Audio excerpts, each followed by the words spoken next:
හැම සන්ඩේම 7:30 pm අපි ඔයාලට මේ වගේ වීඩියෝ ලෙසන් එකක් ගේනවනේ. ඉතින් අද අපි ඔයාලට ගෙනල්ලා තියෙන්නේ ලැටින් සෝං වලට පාවිච්චි කරන්න පුළුවන් ඉන්ට්‍රෝ එකක්. පළවෙනි භාගයේදී ඔයගලන්ට ප්ලේ කරන්න තියෙන්නේ 1 2 and 3 and 4 and notes එක තමයි G octave එක C flat harmony එකක් තියෙනවා. ඊට පස්සේ අපිට ආයෙත් G octave එක ආයෙත් C flat harmony එක ඊට පස්සේ A flat octave එක. left hand එකෙන් ඔයගලන්ට ප්ලේ කරන්න තියෙන bass line එක 1 2 and 3 4 C octave එක E flat G. මම octave එකක් උඩින් play කරලා පෙන්නන්නම් ඔයගලන්ට. හොඳින් පේන්න ඕන නිසා නැත්නම් මගේ මේ left hand එක මේ පැත්ත පොඩ්ඩක් කැමරාවට හවු වෙන්නේ නැහැ. අත් දෙකෙන්ම play කරන්න ඕන මෙන්න මේ විදියට. 1 and 2 3 4 1 and 2 3 4 A flat octave එක C E flat harmony එක දෙනවා play කරන්න. ආයෙත් A flat octave එක C E flat harmony එක. left hand එකෙන් ඔයගලන්ට play කරන්න තියෙනවා A flat octave එක C E flat notes එක කලින් rhythm එකම තමයි bass line එක. 1 2 and 3 4 අපි අත් දෙකේම බලමු.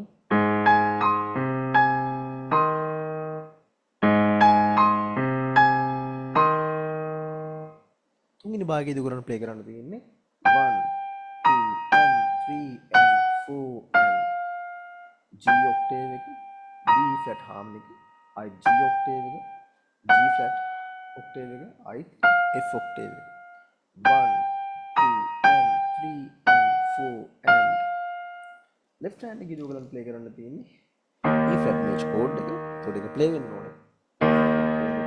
G B flat notes එක ඒකත් ප්ලේ කරන්නේ 1 2 and 3 4 අත් දෙකම බලමු.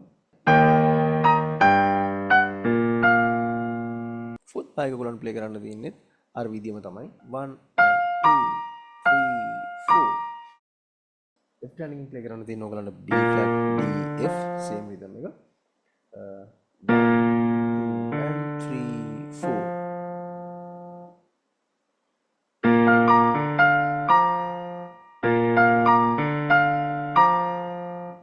පස්වෙනි භාගයේදී හයවෙනි භාගයේදී ඔයාලට ප්ලේ කරන්න තියෙන්නේ පළවෙනි භාගයේ දෙවෙනි භාගයේ ප්ලේ කරපු රිද්ම්ස් ටිකයි නෝට්ස් එකම තමයි.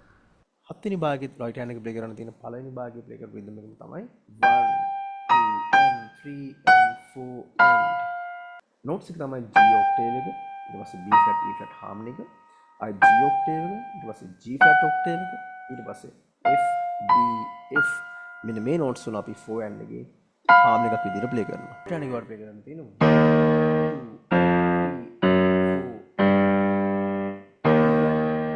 octave එක F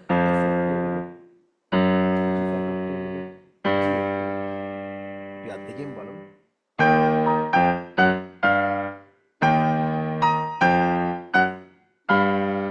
ඉතින් ඔයාලට සෝංග් එක ප්ලේ කරන්න හිතනවා නම් ඔයාලට පුළුවන් මේක ඉන්ට්‍රෝ එකක් විදිහට පාවිච්චි කරන්න.